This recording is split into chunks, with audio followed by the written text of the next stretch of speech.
You're listening to Reverie, True Crime, your gateway to the darkest corners of human nature, where we expose the hidden truths of human depravity. These harrowing stories serve as a sobering reminder to keep our senses keen and our awareness sharp, for predators lurk in unexpected places, patiently waiting and observing. Join us as we unravel mysteries, explore motives, and seek justice for victims as we bring awareness to these cases. Listener discretion is advised. Hello and welcome to Reverie True Crime. I'm your host, Paige. Before we begin, I need to give you a warning. In this episode, there will be talks of suicide, mental illness, religious extremism, and the death of an entire family. If you or someone you know is struggling with suicidal thoughts, please call the National Suicide Prevention Lifeline at 988. Help is available 24 hours a day, 7 days a week. This is not a story about mystery or controversy. There are no forensic disputes or unsolved questions about what happened. The police know exactly what occurred on the night of January 24th, 2023, in West Manchester Township, Pennsylvania. This is a story about something more difficult to understand. How a good, loving family who once handed out hot dogs and Bibles on Halloween slowly withdrew from the world until they disappeared entirely. This is the story of the Daub family. Let's get into it. January 25th, 2023. It's a Wednesday morning in York County, Pennsylvania, and snow is beginning to fall. Mike Landis looks out his front window at the house across the street on Lohman Avenue, the red brick split level where the Daub family lives and has lived for 23 years. The house with the brass placard by the doorbell that reads, "May God's blessings rest upon this house and all who dwell in it. May all who enter this house also be blessed." Something does not feel right to Mike. A police car is parked in front of the Daubs' home. Then another shows up. Mike Landis watches as officers get out and walk around the side of the house. They don't knock on the front door, and as more police vehicles arrive, officers start closing off the street. Mike would later say, quote, "My very first thought, and I don't know why my mind went there, but I thought maybe it's like a hostage situation," end quote. But it wasn't a hostage situation. At 11:15 that morning, West Manchester Township Police found 3 bodies in the backyard of 2098 Lohman Avenue. They were arranged in a straight line extending south from the back porch, lying on the frozen ground. James Daub, age 62, Deborah Daub, age 59, and their 26-year-old daughter, Morgan Daub. All 3 had died from gunshot wounds to the back of the head and had been dead for approximately 11 hours. All 3 had left behind detailed notes explaining exactly why they did it. This wasn't murder, but a suicide pact. But here's what makes this case so haunting, disturbing, and impossible to comprehend. The notes dated back 9 months. The family had been planning this for 9 months. They had chosen the date based on a Bible verse and had gotten their affairs in order. For instance, the wills were updated, documents were organized, relatives notified, and even their dog was sedated so it wouldn't harm first responders. On the night of January 24th, 2023, one by one, in a predetermined sequence, they walked into their backyard and ended their lives. How does this happen? How does an entire family decide to die together? That's what we're here to attempt to figure out. To understand how the Daub family ended, we have to understand how they began. James Arthur Daub was born in September 1960 in Germany, where his father was likely stationed with the U.S. military. In the 1970s, the family moved to Ocean Springs, Mississippi. Ocean Springs is a Gulf Coast city just outside of Biloxi. James was brilliant.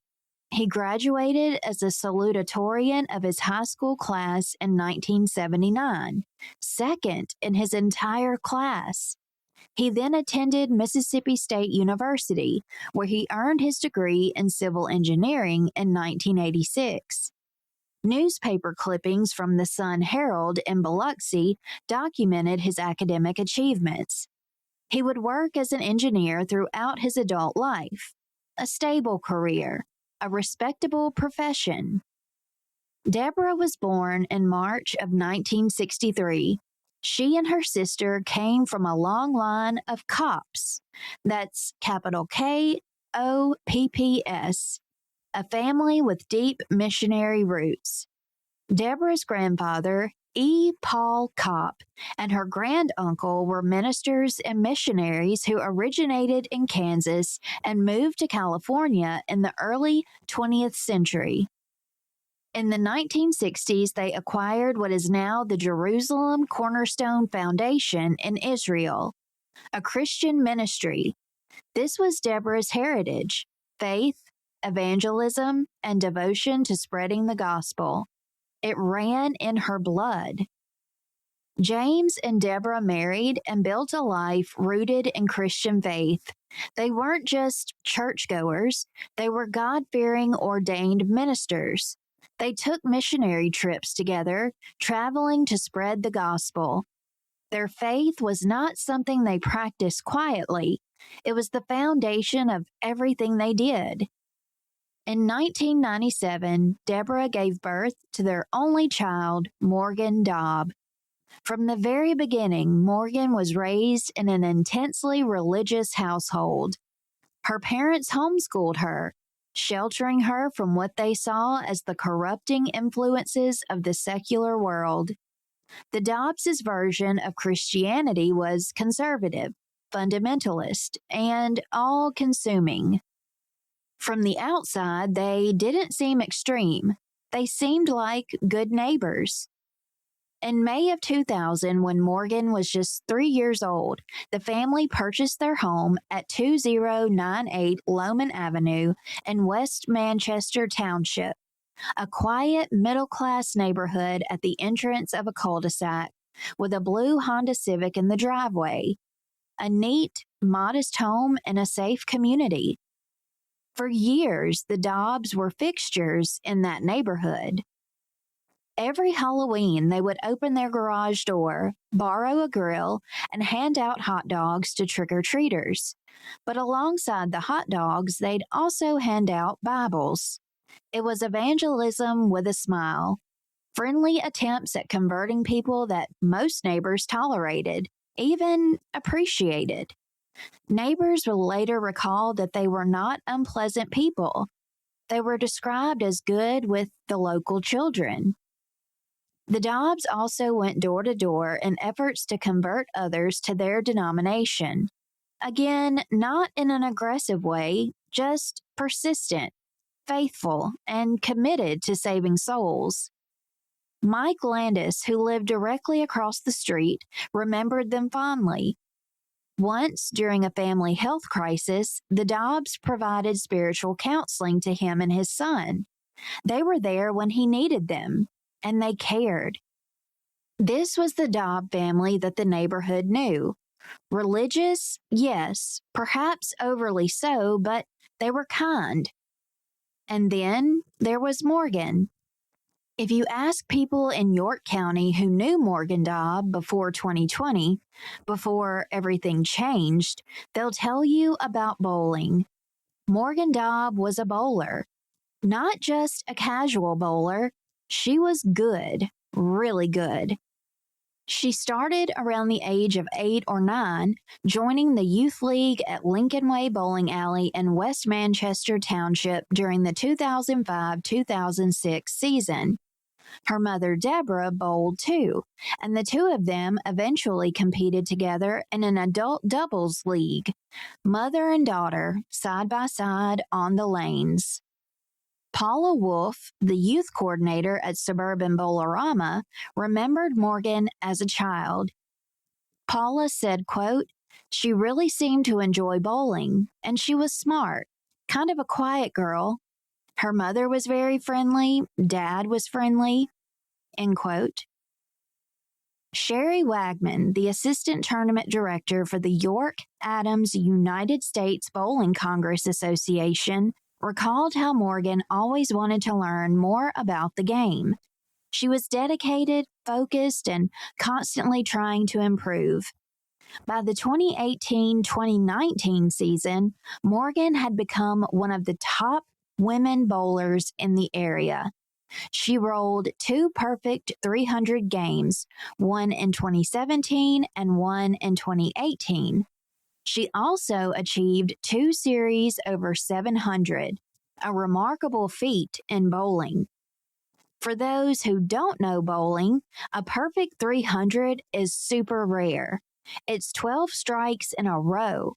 It requires not just skill, but consistency, mental discipline, and nerve. Morgan had all of that.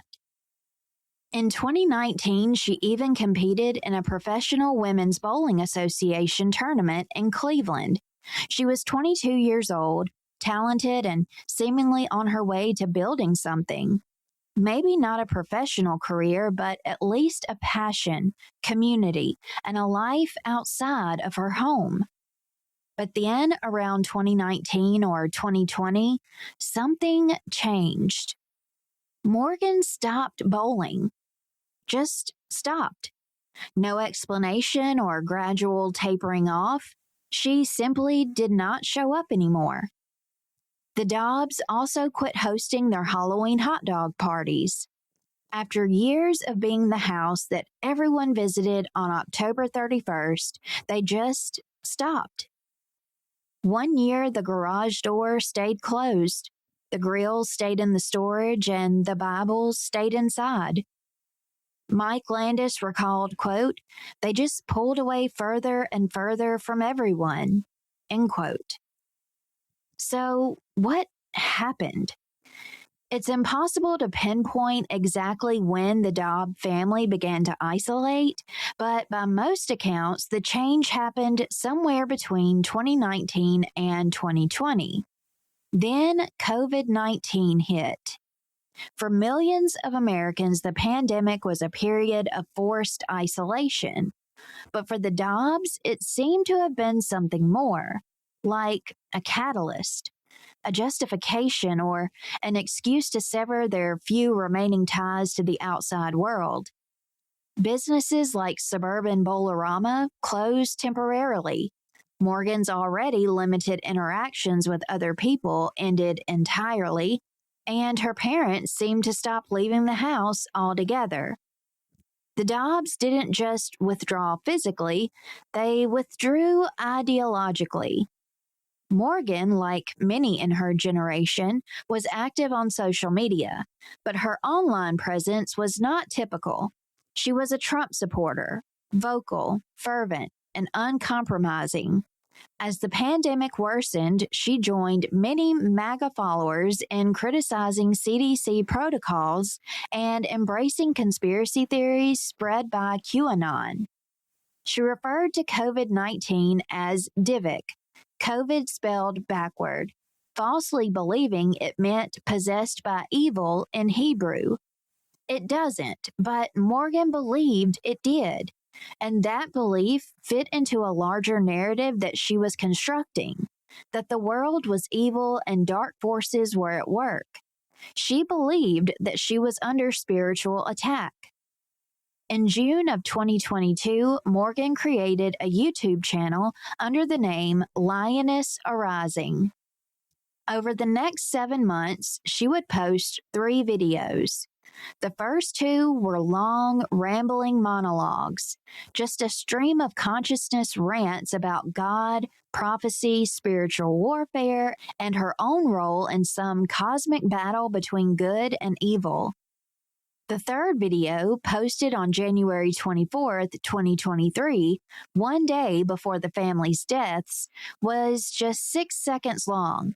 A black screen with white text in all capital letters. Quote, "Follow me as I follow Christ." End quote.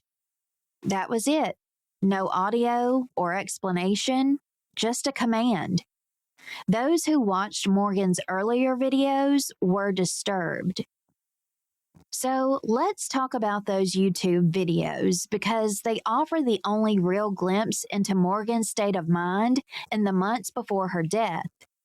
The first video was posted in September of 2022. It's 29 minutes, and Morgan speaks over a PowerPoint slide.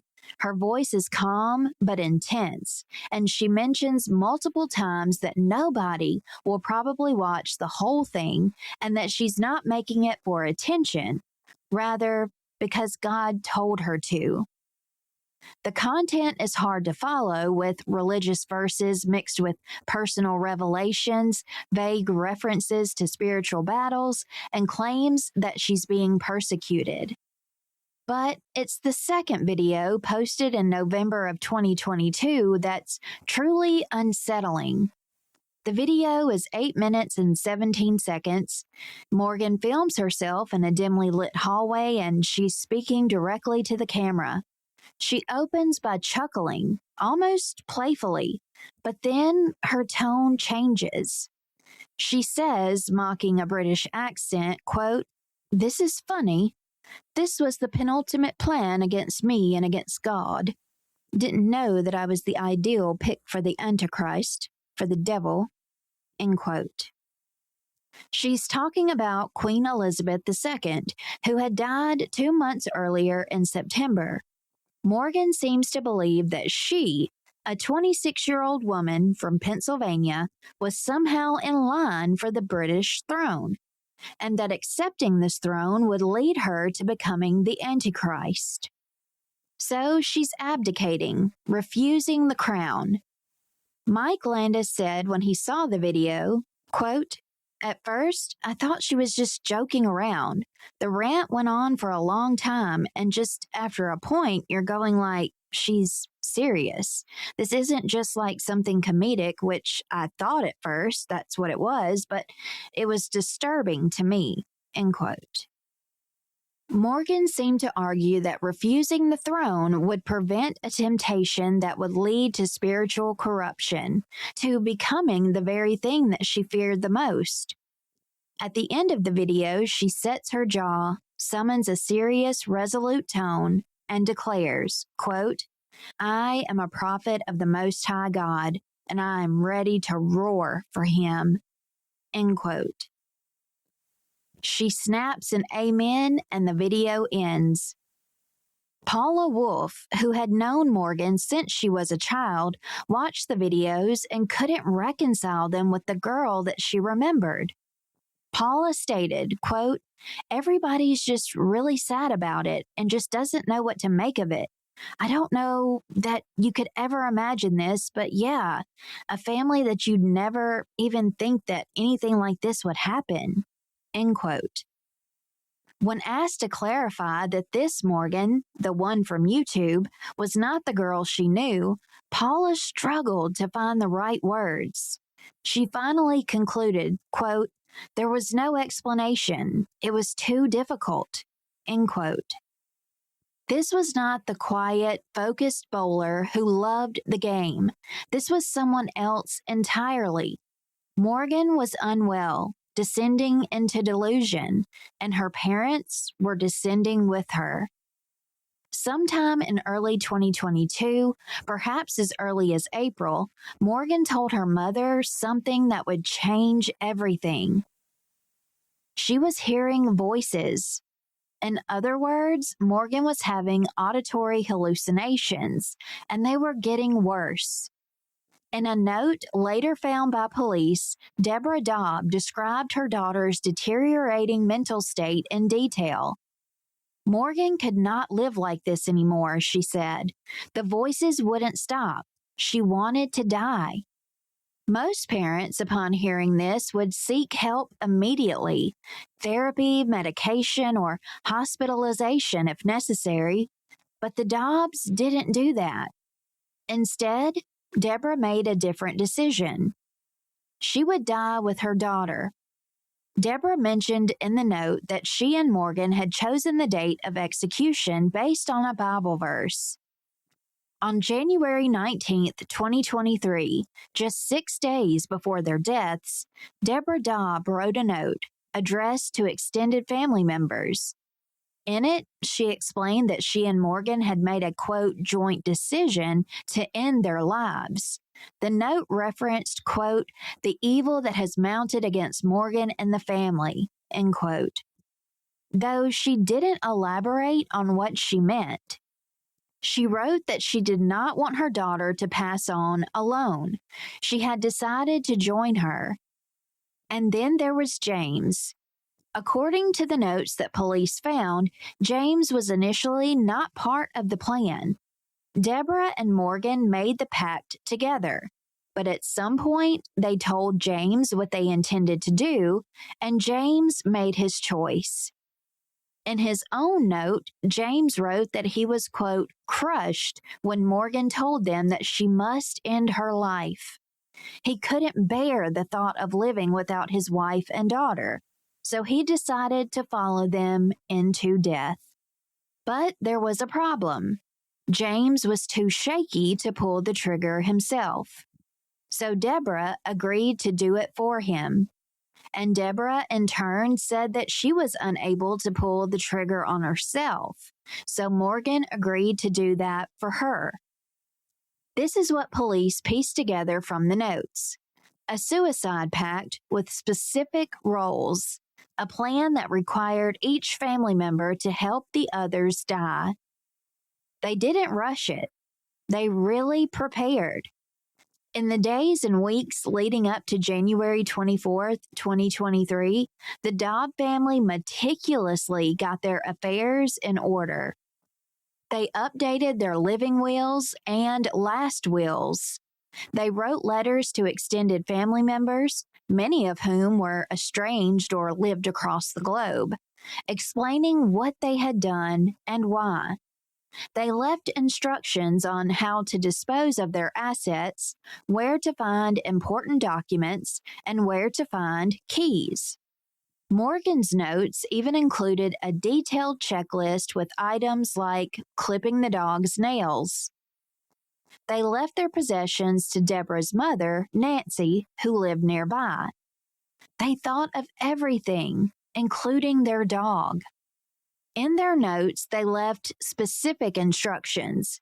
The dog had been sedated with medication so it wouldn't pose a danger to first responders.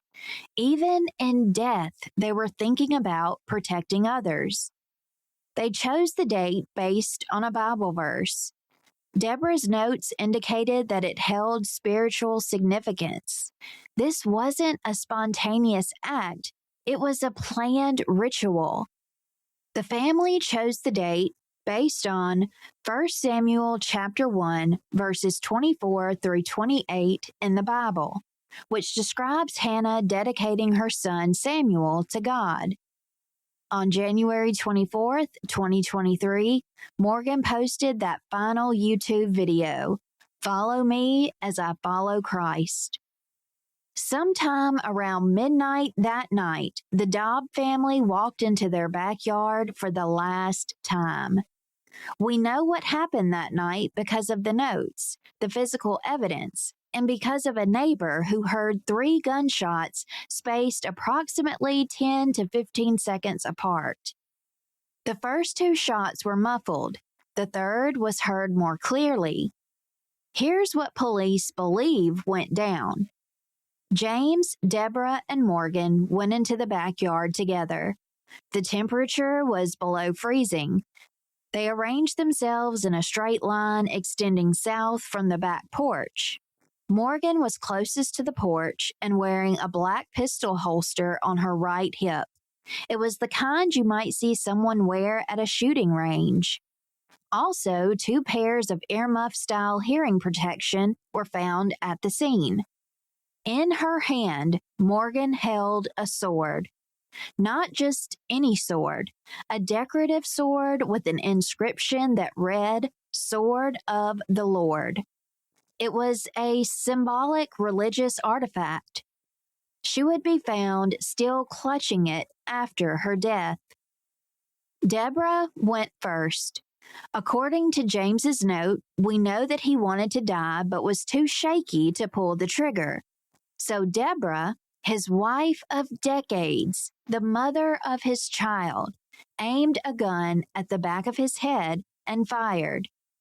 James fell. Then it was Deborah's turn. She was also wearing a brown leather pistol holster on her right hip. She couldn't pull the trigger on herself, so that's when Morgan, 26 years old, hearing voices, convinced that she was a prophet of God, aimed the second gun at the back of her mother's head and fired. Deborah fell next to James, and then Morgan was alone. She placed the muzzle of the gun to the back of her own head.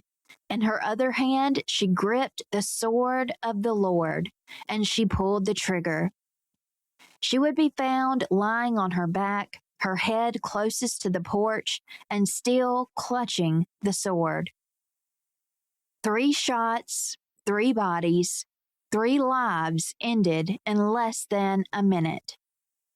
They lay there in the cold all night, and snowflakes began to fall, covering their bodies like a shroud. The next morning, a neighbor called 911 and requested a welfare check. When police arrived, they found the bodies arranged exactly as planned. They found the notes inside of the house. They found the wheels on the counter, the keys labeled, and the instructions for their dog. Everything had been thought through and arranged. The York County Coroner's Office ruled James's and Deborah's deaths as homicides because they were killed by another person, even if that person was a family member acting with their consent. But Morgan's death was ruled a suicide. Technically, that's accurate, but it misses the larger truth. This was a family suicide, a pact and a shared delusion that death was preferable to life. And the question that haunts everyone who tries to understand this case is simple. How could this have been prevented? In the aftermath of the Daub family's death, everyone asked the same question. Were there signs? Could someone have stopped this? The answer is really complicated. Yes, there were signs. Morgan's YouTube videos alone should have raised red flags. She was openly delusional, claiming to be a prophet and abdicating imaginary thrones, talking about spiritual warfare and the Antichrist. But who was watching? Morgan's YouTube channel only had a handful of views before her death. The videos didn't go viral or attract attention. They existed in the void of the internet, seen by almost no one. And who was monitoring?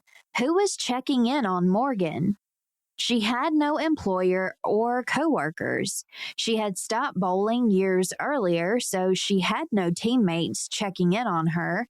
She didn't attend college, although she had been accepted as a transfer student to Messiah University in Mechanicsburg, Pennsylvania in 2015, but never enrolled or earned any credits there. Records from Messiah University confirm her acceptance, but she never enrolled. Her parents homeschooled her, so there were no teachers who might have noticed something was wrong. Morgan's entire social world consisted of her parents, and her parents were as isolated as she was. The neighbors noticed the family withdrawing. Yes, but withdrawing isn't a crime. It's not even unusual, especially during a pandemic. Sherry Wagman, the Bowling Association coordinator, said, quote, "Such a tragedy to the entire family. My heart breaks knowing that she and her parents could have gotten some kind of help." End quote. The point is, to get help, you have to ask for it. And the Daubs didn't ask. They didn't call a suicide hotline or reach out to a therapist. They didn't confide in friends or extended family members. In fact, from public and archival records, it's not even clear that the Daubs were particularly close with many relatives. One 85-page family genealogy published online before their deaths includes this poignant line, quote, "We'd also like to hear from Jim, Debbie, and Morgan Daub," end quote. As if the family was so distant and so removed that even their own relatives didn't know them well enough to include them properly in the genealogy. Detective Timothy Fink, who led the investigation, told the press that he believed there were, quote, "varying degrees of mental illness that played into each person's decision to end their life," end quote. Morgan was clearly suffering. The auditory hallucinations, paranoia, and delusions of grandeur. These are symptoms of serious mental illness, possibly schizophrenia or schizoaffective disorder, possibly even psychosis brought on by untreated anxiety or depression. But what about James and Deborah? Were they mentally ill too, or were they simply unable to imagine life without their daughter? Chief John Snyder of the West Manchester Township Police said the family was, quote, "extremely religious Christians," and that there were mental issues in the family, end quote. What makes this case so difficult is faith and mental illness are not mutually exclusive. You can be devout and healthy. You can be devout and unwell. The Daubs' faith was not the problem. The problem was that their faith became isolated and extreme, untethered from any community that might have offered perspective, intervention, or help. They withdrew from their church, or perhaps they were already attending a church that itself was dogmatic and extreme. They withdrew from their neighbors and the world. In that isolation, delusion took root. Morgan believed that she was a prophet. Deborah believed that her daughter was under spiritual attack. And James, he believed he couldn't live without them. Together, they convinced each other that death was the answer. The discovery of the Daub family's bodies sent waves of shock through West Manchester Township. Neighbors who had known them for years, who remembered the Halloween hot dogs and the friendly evangelism, were devastated. Mike Landis said 1 year later, quote, "Even talking about this right now is just disturbing. It was something I never thought I'd ever have to experience in my life," end quote. Robert McNamara, who lived next door, said that his wife initially thought the bodies looked like, quote, "deflated holiday lawn decorations." That's how surreal it was and how impossible it seemed. However, perhaps the most haunting reaction came from a neighbor who didn't want to be identified. They said, quote, "The saddest thing is something tragic happened and nobody knows them," end quote. That's the truth of it. The Daubs had lived in that neighborhood for 23 years. They'd been kind and present, at least for a while. But in the end, nobody really knew them. John Randall, who lived around the corner, said, quote, "You hate that it happened in your neighborhood," end quote. The house at 2098 Loman Avenue sat empty for a year. The brass placard by the door, "May God's blessing rest upon this house and all who dwell in it," remained affixed to the doorframe like a haunting reminder of the family's faith. Nancy Kopp, Deborah's mother, put the house up for auction in June of 2023. A for sale sign eventually went up in the front lawn. As of early 2024, a sale appeared imminent. Mike Landis said he was looking forward to a new family moving in, stating, quote, "An encouraging sign of healing for this neighborhood that there is a brighter future after the traumatic events of the last year," end quote. But the questions remain. Detective Timothy Fink called the case, quote, "very unusual." He said that multiple detectives with decades of police experience had discussed it and, quote, "come to the conclusion that none of us have encountered anything quite like this before," end quote. A planned family suicide pact is really rare. Not unheard of, but rare. What makes the Daub case particularly unusual is the level of planning. 9 months, written notes, chosen dates based on scripture, detailed instructions, sedated dog, updated wills. This wasn't an impulsive act. This wasn't a moment of crisis that spiraled out of control. This was methodical, deliberate, and ritualistic. That's what makes it so hard to comprehend. When Mike Landis talks about the case now, he says there are, quote, "so many unanswered questions." But what are those questions really? We know what happened. We know how it happened. We even know to some extent why it happened. Morgan was mentally ill. Her parents couldn't bear to lose her, and they made a choice. How do we, as a society, reach people who do not want to be reached? How do we help people who are convinced that they don't need help? How do we intervene in families that have closed themselves off from the world? The Daubs were not on anyone's radar. Morgan's YouTube videos only had a handful of views before her death. The family didn't attend local churches anymore, and they didn't go to bowling alleys. They didn't interact with neighbors. They just existed in a bubble. The three of them, reinforcing each other's fears and beliefs, spiraling deeper into isolation and delusion. And then they were gone. The Daub family is gone, but their story remains as a warning, a tragedy, and a reminder of how fragile the human mind can be. If there's anything to take away from this case, it's that isolation is dangerous. Not just physical isolation, but ideological isolation, emotional and spiritual isolation.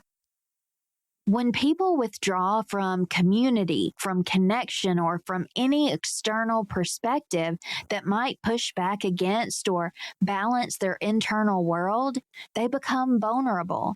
Vulnerable to delusion and despair, vulnerable to the kinds of thoughts that, unchecked, can lead to unspeakable tragedy. Morgan Daub needed help, real, professional, psychiatric help. Medication, therapy, and possibly hospitalization. She needed someone outside of her family to intervene and say, "What you're experiencing isn't prophecy, it's psychosis, and it can be treated." But she never got that help because her parents didn't recognize mental illness for what it was, or perhaps they did recognize it and didn't believe in psychiatric treatment. We'll never know. What we do know is mental illness is not a spiritual failing. It's not possession or divine punishment. It's a medical condition that can be treated. If you or someone you love is hearing voices, experiencing paranoia, withdrawing from the world, and or talking about death, please call a doctor, a hotline, or anyone who can help. Isolation will only make it worse. Faith, true, healthy faith, should bring you closer to community, not push you away from it. The Daubs believed that they were following Christ, but the Christ of the Gospels didn't tell his followers to withdraw from the world. He told them to go into the world, love their neighbors, seek the lost and the hurting and the broken. The Daubs were not following Christ, they were following fear. And in the end, fear consumed them. On the night of January 24th, 2023, James, Deborah, and Morgan Daub walked into their backyard and ended their lives. The investigation is closed. There are no criminal charges. There's nothing left to investigate. But the pain remains, as do those questions.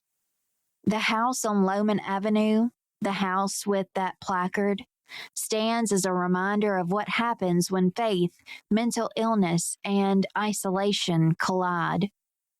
If you or someone you know is struggling, I'm begging you to reach out. The National Suicide Prevention Lifeline is available 24/7 at 988. You are not alone, and there is help. This has been the story of the Daub family. May they rest in peace. Thank you for listening to this episode, and until next time, stay safe, take care of yourself and each other. Thank you for listening to this episode. As we close out, let us not forget awareness is our greatest defense. In a world that can be dark and grim, vigilance is our beacon of hope. When it comes to the cases we have explored together that have remained unsolved, if you happen to hold a piece of the puzzle, dare to step forward. As author Lois McMaster Bujold once said, "The dead cannot cry out for justice. It is a duty of the living to do so for them." Until we reconvene, my friends, stay vigilant and stay informed.